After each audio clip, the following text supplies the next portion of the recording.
Hello everyone students, आप देख रहे हैं स्मार्ट एजुकेशन चैनल। ये ग्रामर का प्रोग्राम चल रहा है। नाउन का टॉपिक मैं पढ़ा चुका हूँ। आज बहुत इम्पोर्टेंट टॉपिक है प्रोनाउन का। इसको देखते हैं कि प्रोनाउन क्या है। शब्द से क्लियर होता है, एक प्रो और एक नाउन, इसमें दो शब्द लगे हुए हैं।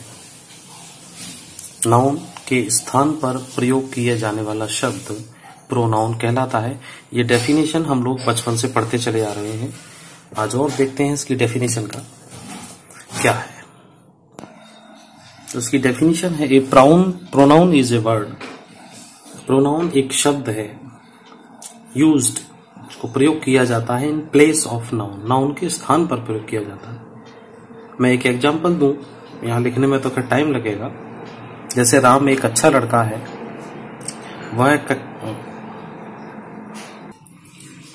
राम 9th क्लास में पढ़ता है, राम दिल्ली में रहता है, राम अपने शिक्षकों का बहुत सम्मान करता है।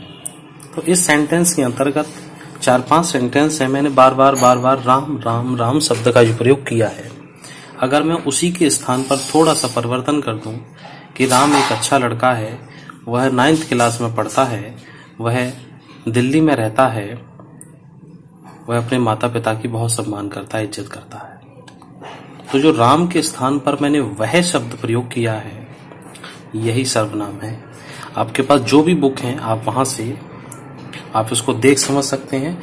मैं आपका कंसेप्ट यहाँ पूरा क्लियर कर दूंगा इसमें कि आखिर प्रोनाउन होता क्या है। एक बार अगर समझ लेंगे तो फिर आप इसमें भूलेंगे नहीं प्रोनाउन को।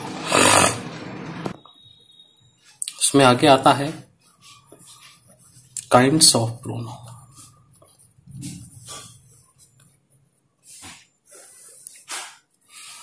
अलग अलग किताबों में अलग अलग प्रकार दिए हुए हैं, लेकिन सब में लगभग समानता है। आप कोशिश करें, लेकिन हाँ इतना अंतर है, किसी किताब में आपको 6, 7, 8 प्रकार दिए होंगे, मैं उससे कहीं ज्यादा आपको पढ़ाऊंगा, 10, 11 प्रकार के प्रोनाउन। ठीक है, तो पहले वाले प्रोनाउन पे आते हैं हम। ये पहला वाला है पर्सनल प्रोनाउन। पर्सनल का मतलब होता है व्यक्तिवाचक, जैसे हिंदी में कह देते हैं इसको। तो इसका मतलब ये है कि पर्सनल से संबंधित होना चाहिए। इससे किसी स्त्री, पुरुष, बालक का, किसी वस्तु का डायरेक्ट बोध होना चाहिए, डायरेक्ट प्रकट होना चाहिए कि ये क्या है। तो इसके अंतर्गत आप लोगों ने पहले भी शायद पढ़ा हो, लेकिन इस बार अच्छी तरह से और देख लीजिए। जो प्रोनाउन होते हैं, ये फर्स्ट पर्सन के, सेकेंड पर्सन के और ये थर्ड पर्सन के होते हैं। तो जो फर्स्ट पर्सन के होते हैं वो हमेशा अपने से संबंधित होते हैं, जैसे आई, वी, माई के और मी के। ठीक है। सेकंड वाला होता है यू, इसी के वो आ जाते हैं पजेसिव और ऑब्जेक्टिव में, योर और योर्स। ठीक। थर्ड पर्सन के अंतर्गत आ जाता है ही, सी, इट और बहुवचन में आ जाता है इसका दे। ठीक। तो ये पर्सनल प्रोनाउन जो होते हैं, किसी न किसी व्यक्ति से, स्त्री से, पुरुष से, किसी वस्तु से इनका बोध हो जाता है। तो आई है, आई मीन्स मैं, वी माने हम, और माई मीन्स मेरा, और मी मीन्स मुझको, और ये यू के भाग हैं सारे, ये यू, योर, योर्स वगैरह, और ये ही, सी, इट, दे, या कोई विशेष व्यक्ति का कोई भी नाम आ जाता है।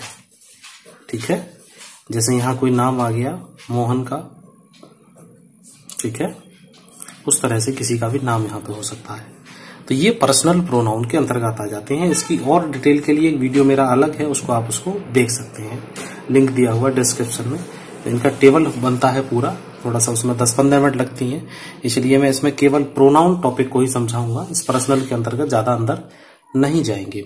तो एक कहा हुआ आपका ये पर्सनल का प्रोनाउन। दूसरा देखते हैं। तो स्टूडेंट्स देखते हैं, दूसरा प्रोनाउन आता है reflexive pronoun. Reflexive pronoun personal pronoun जो अभी बताए थे, उन पर्सनल प्रोनाउन में एक वचन के साथ सेल्फ और बहुवचन के साथ सेल्व लगाकर या सेल्व जोड़कर ये बना दिया जाता है रिफ्लेक्सिव प्रोनाउन। ठीक है। रिफ्लेक्सिव प्रोनाउन को समझने से पहले थोड़ा सा इस रिफ्लेक्सिव पर हम ध्यान देते हैं कि ये रिफ्लेक्सिव क्या होता है, रिफ्लेक्ट क्या होता है। याद करो, जब बचपन में सभी बालक जब छोटे होते हैं तो एक शीशा लेके और सूरज की रोशनी का प्रकाश इधर उधर फेंकते हैं। याद आ गया होगा ना। सूरज की रोशनी अपने शीशे पे ली और अपने शीशे पर से घर में कहीं पहुंचा दी, किसी कोने में, वहां पे बहुत अच्छा चमकता था। याद आ गया होगा। तो जहां पे सूरज की रोशनी पहुंच जाती थी वहां बड़ा अच्छा सा लगता था। ये विज्ञान की भाषा का है। विज्ञान की भाषा में अगर हम समझें तो रिफ्लेक्शन क्या होता है, तो इस रिफ्लेक्शन का मतलब है कि जहां से किरण गई वहां से कहीं ना कहीं दूसरी तरफ लौट के वापस आ जाए, लेकिन आएगी इसी दिशा में कहीं ना कहीं। चाहे वो लौट के डायरेक्ट ऐसे भी आ सकती है और ऐसे भी आ सकती है, लेकिन आएगी उसी सरफेस की तरफ। इसका मतलब होता है कि जो भी काम किया गया है उसका प्रभाव लौट के वापस आ जाए। जो काम किया गया है, किया कहां से गया, रोशनी कहां से चली, यहां से, और लौट के कहां आ गई, या तो इधर आ गई या इधर आ गई या इधर आ गई, कहीं ना कहीं, लेकिन आएगी इसी सरफेस में। तो लौट के वापस आ जाना रिफ्लेक्शन कहते हैं, जिसको विज्ञान में शायद परावर्तन कहते हैं। ठीक है। तो जैसे एक व्यक्ति जो काम कर रहा है उस काम का प्रभाव किसी दूसरे व्यक्ति पर ना पड़ के लौट के करवा तो काम तो हो रहा है, लेकिन वो प्रभाव लौट के इधर ही आ जाएगा उसका। ठीक है। एक व्यक्ति हो या दो व्यक्ति हो या जितने भी हो, प्रभाव लौट के वापस आ जाए, उसको रिफ्लेक्टिव कहते हैं। ठीक। अब देखिएगा,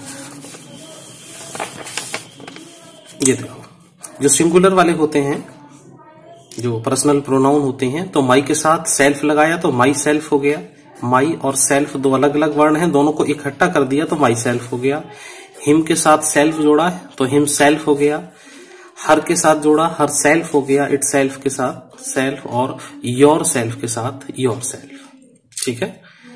अब आप देखेंगे यू तो बहुवचन में भी आता है, तो जब एक वचन के लिए लग रहा हो आपको कि यहाँ एक वचन है, एक आदमी है, वहां जब योर के साथ यू के साथ लगाया जाता है तो एक वचन में भी प्रयोग हो जाता है। और दूसरी चीज, इसको हम बहुवचन में भी प्रयोग करते हैं जहां संख्या ज्यादा हो, जहां हमें ये क्लियर हो कि यहां संख्या ज्यादा है। दूसरा प्लूरल में आता है, अवर के साथ आवर सेल्फ और देम के साथ देम सेल्फ।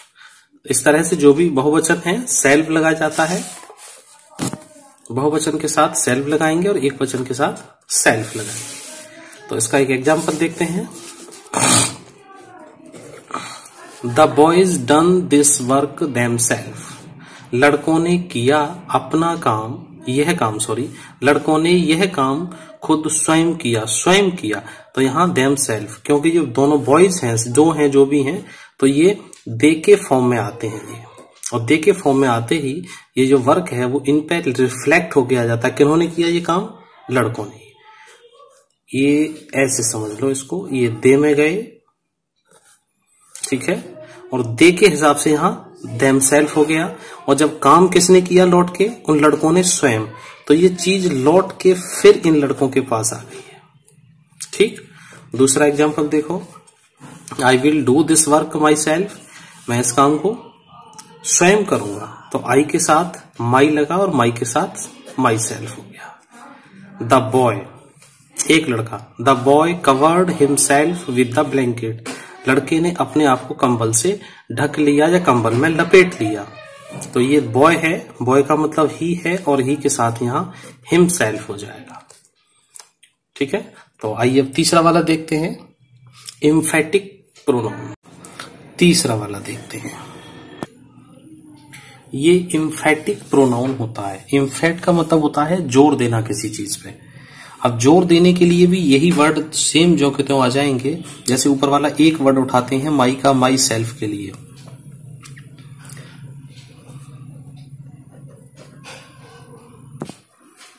देखो एग्जाम्पल के लिए मैंने ये दो एग्जाम्पल लिए हैं। ठीक। दोनों में शब्द देखिएगा, I shall do this work myself. मैं इस काम को स्वयं करूंगा। दूसरे वाले में है I myself shall do this work. शब्द जो के त्यों है, केवल माई सेल्फ उठा के वहां से यहां आ गया है, यहां पे, बस इतना अंतर है। तो ये पहला वाला जो है ये रिफ्लेक्सिव के अंतर्गत चला जाएगा। और जो दूसरा वाला सेंटेंस लिखा है मैंने, ये एम्फेटिक के अंतर्गत चला जाएगा। अब देखेंगे आप दोनों में कारण क्या रहा। कारण ये है कि ये अपना काम को स्वयं करने के लिए कह रहा है, मैं अपना काम स्वयं करूंगा, मैं इस काम को खुद करूंगा। दूसरे वाले में जोर ज्यादा दिया जा रहा है कि मैं खुद ही इस काम को करूंगा। बस इतना अंतर है कि ये जोर देके कह रहा है कि मुझे ये काम स्वयं करना ही करना है, मैं खुद ही करूंगा इस काम को, मैं खुद ही, दूसरे पर नहीं डाल सकता। ये स्वयं करेगा, हो सकता है करे ना करे, बट ये सब्जेक्ट के बाद ये एम्फेटिक है, जोर देने वाला वर्ड सब्जेक्ट के साथ जब लग जाता है, क्रिया और सहायक क्रिया दोनों से पहले, तो ये एम्फेटिक हो जाता है। अगर ये बाद में लगा है तो ये रिफ्लेक्सिव में चला जाएगा। बस इतना सा अंतर है, दोनों बिल्कुल एक जैसे लगते हैं। कंफ्यूज मत होना, वीडियो को चाहे 2 बार देखना पड़े लेकिन कंफ्यूज मत होना। तो ये इसी तरह से ये सारे वर्ड जो हैं, ये जब सब्जेक्ट के बाद लगा दिए जाएंगे, जैसे ये वाला है, ये वी के साथ लग जाए, we our self will do this work. Him के साथ हिमसेल्फ, हर के साथ हर सेल्फ बताया, वही सब काम यहां चलेंगे एम्फेटिक के लिए। बाद बाकी आप अपनी किताबों से देख लें। बस मैंने आपका कंसेप्ट क्लियर कर दिया कि रिफ्लेक्सिव और एम्फेटिक में अंतर क्या रहेगा। नेक्स्ट वाले पे आते हैं।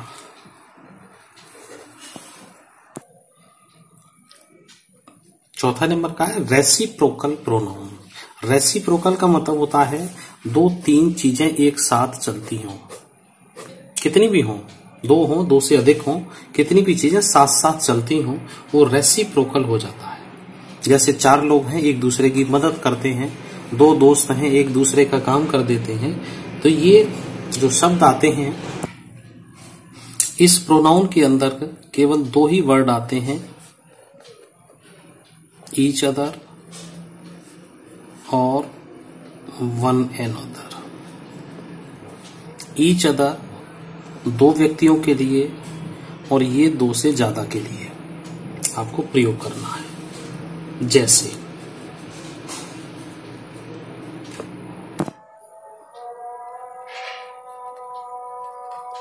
ये 2 एग्जाम्पल हैं आपके सामने। The 2 sisters help each other. 2 बहनें हैं, आपस में हेल्प कर देती हैं एक दूसरे की। तो ये आपस में एक दूसरे के लिए आ गया। 2 सिस्टर हेल्प करती हैं एक दूसरे की। तो ये मैंने बताया ना, एक दूसरे के दोनों काम साथ साथ चलते हैं। ये इसकी मदद करते हैं तो ये इसकी मदद करते हैं। तो ये आ गया 2 सिस्टर्स। अब 2 के लिए आपको बताया था ईच अदर लगेगा, हमने यहां लगा दिया ईच अदर। अब ये है दीज 4 फ्रेंड्स। ये जो 4 मित्र हैं, हेल्प वन अनदर। अब ये 2 से ज्यादा हैं तो हम इनके लिए ईच अदर नहीं, वन अनदर शब्द का प्रयोग करेंगे। तो ये रेसिप्रोकल प्रोनाउन में केवल ये 2 ही वर्ड हैं, ईच अदर और वन अनदर। ये जब दोनों काम या 2 से अधिक लोगों के काम एक साथ चला करते हैं, जैसे हेल्प करते हैं, तो उसने उसकी हेल्प की, उसने उसकी हेल्प की, तो उस स्थिति में 2 के लिए ईच अदर और 2 से ज्यादा के लिए वन अनदर का प्रयोग करना है। 5वां प्रोनाउन आता है डेमोन्स्ट्रेटिव प्रोनाउन। डेमोन्स्ट्रेट का मतलब होता है प्रदर्शन करने वाला, संकेत करने वाला, बताने वाला। तो इसके अंदर हमारे पास केवल 4 वर्ड हैं, दिस, दैट, दीज और दोज। इनका मीनिंग आपको पता होगा। दिस माने ये है, ये किसी पास की एक वस्तु के लिए प्रयोग करना है। दैट, ये दूर की एक वस्तु के लिए प्रयोग करना है। ये पास की अनेक वस्तुओं के लिए है, ये दूर की अनेक वस्तुओं के लिए। ये दोनों बहुवचन हैं, ये दोनों सिंगुलर हैं। ये एक वचन के लिए, ये बहुवचन के लिए, इस तरह से इसको प्रयोग करना है। तो इसमें ये केवल 4 ही शब्द हैं। ये शब्दों के साथ में इनके एग्जाम्पल भी यहीं लगा दे रहा हूं ताकि आप लोग इनको देख लें। This is a pen. यह एक पेन है। That is my book. ये किताब कुछ दूरी पर रखी हुई है तो इशारा करके बता सकते हैं कि that is my book. These are some chairs. ये कुछ कुर्सियां हैं, पास में रखी हुई हैं, बहुवचन में है इसलिए दीज।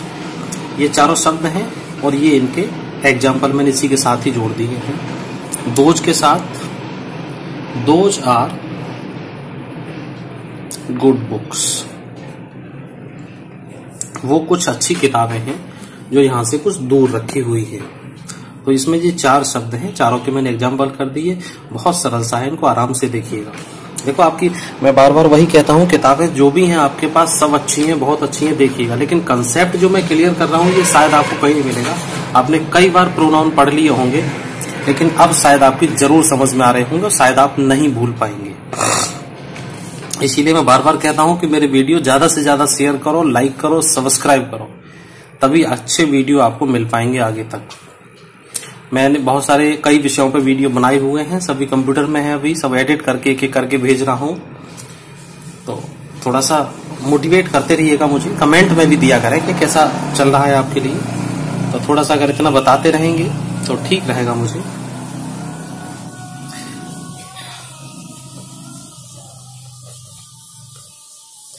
इंटरोगेटिव प्रोनाउन, मैं जो भी प्रोनाउन पढ़ा रहा हूं, हो सकता है कोई प्रोनाउन आपकी किताब में ना हो, क्योंकि सभी किताबों में लगभग 6, 7, 8 या 9 तक प्रोनाउन खत्म हो जाते हैं। मैं आपको 10-11 प्रोनाउन पढ़ाऊंगा। इंटरोगेटिव प्रोनाउन, तो इसके अंतर्गत हमारे पास आ जाते हैं व्हाट, हु, होम और हुज। तो ये 5 वर्ड हैं हमारे इसके अंतर्गत। ये प्रश्न पूछने के काम आते हैं ये प्रोनाउन। थोड़ा साफ दिख रहा है? ठीक। तो इसी का एग्जांपल मैं सामने दे रहा हूं। मैं कंसेप्ट क्लियर कर रहा हूं, बाद बाकी सभी चीज फाइल में बनाते समय, देखते समय आप अपनी किताब से सब लिखेंगे पूरा। व्हाट इज दिस, बहुत सिंपल है। क्या है ये? आप पूछ रहे हैं व्हाट इज दिस, ये क्या है? Who is at the door, दरवाजे पर कौन है? पूछते हैं ना प्रश्न, दरवाजे पर कौन है? देखो, whom do you want to see? यहां सी का मतलब देखने से भी होता है, सी का मतलब मिलने से ही है। इसका मतलब है तुमको किससे मिलना है, तुम किससे मिलना चाहते हो। ये है whose का। whose is this book, ये है किसकी किताब है। which is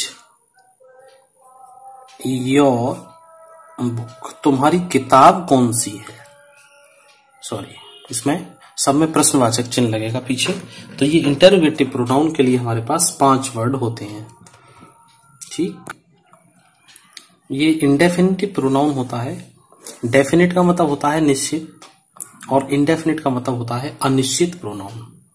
स्टूडेंट, थोड़ा सा वीडियो बड़ा हो रहा है, लेकिन क्या करूं, समझाना पड़ रहा है। तो लेकिन क्लियर हो जाएगा, 5 वर्ड ज्यादा लगेंगे, कोई दिक्कत नहीं है। इसमें कुछ ऐसे वर्ड आ जाते हैं, सम मीन्स कुछ, मैनी मीन्स बहुत, ऑल, somebody,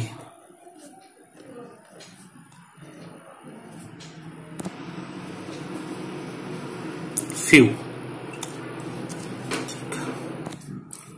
तो इसमें ये इतने वर्ड हैं। इन वर्ड के सामने मैं एग्जांपल लिख दे रहा हूं, उस वर्ड को उसी में काउंट कर लेना आप लोग। सम स्टूडेंट्स आर देयर, वहां पर कुछ छात्र हैं, कुछ छात्र। इंडेफिनिट हो गया, इंडेफिनिट मीन्स अनिश्चित, और सम का मतलब कुछ छात्र हैं। अब निश्चित नहीं है कितने हैं, 2, 4, 6, 10, 20, 50 कितने हैं, कुछ नहीं पता। सम स्टूडेंट्स, कुछ हैं। Many of them are of science, उनमें से बहुत से साइंस के हैं। मैंने वर्ड को यहीं जोड़ दिया है, मैनी ऑफ देम, उनमें से बहुत से साइंस के हैं। अब यहां भी गिनती क्लियर नहीं हुई कितने हैं, 2, 4, 6, 10, बहुत से हैं। ऑल स्टूडेंट्स आर प्रेजेंट, सभी छात्र प्रेजेंट हैं। अब क्लियर कुछ नहीं है कि 10 20 50 हैं कितने, बस जितने भी हैं 2 हैं तो और 500 हैं तो सब प्रेजेंट है। ऑल स्टूडेंट, ये मेन वर्ड है, ये ध्यान रखना, केवल ये वर्ड है। इन्हीं के एग्जाम्पल इनके साथ ऐड करके मैंने लिखे हुए हैं, समझ लेना। अब ये ऑल और स्टूडेंट अलग अलग नहीं है, एक ही सेंटेंस बना दिया मैंने। somebody is at the door, कोई गेट पे है, अब पता नहीं साहब कौन है। somebody has stolen my watch, किसी ने मेरी घड़ी चुरा ली है, अब पता नहीं साहब किसने चुराई है सब निश्चित। few members are there, कुछ लोग वहां पर हैं। ये few, a few, the few 3 होते हैं। यहाँ डिटेल देने का नहीं है, वीडियो बहुत लंबा हो जाएगा, मेरा अलग से वीडियो है उसको आप देख सकते हैं। फ्यू, अ फ्यू और द फ्यू, तीनों का डिटेल दिया हुआ है। Little, a little, the little, तो इस पे है, तो इसमें देख सकते हैं कुछ लोग। फ्यू का मतलब होता है कुछ, बिल्कुल मात्र जरा से, ज्यादा नहीं है। Few members are there. इसमें ये मेन 3 वर्ड आते हैं हमारे पास। चौथा ये है नन, तो ये नीदर शब्द है, हालांकि इसको नाइदर बोल देते हैं, लेकिन नाइदर बोलना नहीं चाहिए, हालांकि दोनों शब्द उच्चारण ठीक है, लेकिन जो शुद्ध शब्द है वो नीदर है। नीदर, आइदर, ईच और नन। इस नीदर का मतलब होता है नहीं के मतलब में होता है, ये या के मतलब में होता है, ये प्रत्येक के मतलब में होता है, और ये नन का मतलब कोई नहीं। ठीक, नीदर, इसका मतलब है neither of you can go, तुम में से कोई नहीं जा सकता। नीदर ऑफ यू, तुम में से कोई भी नहीं, कोई नहीं, कैन गो, जा सकता है। आप कहेंगे इसमें नोट तो लगी नहीं है, कोई नहीं जा सकता, ये अपने आप में नेगेटिव होता है, इसके साथ कभी नोट का प्रयोग नहीं करते हैं। नीदर जहां भी लगा है, अगर यहाँ कहीं नोट लगा होता, यहाँ पे अगर आप इसको नोट लगा देंगे तो ये गलत हो जाएगा सेंटेंस, इसलिए यहाँ नोट नहीं लगेगा। नीदर अपने आप में नेगेटिव है। Neither of you can go, तुम में से कोई भी नहीं जा सकता है। आइदर का एक सेंटेंस देखते हैं। Either of you can go, बिल्कुल इसी का मिलता जुलता मैंने लिख दिया है।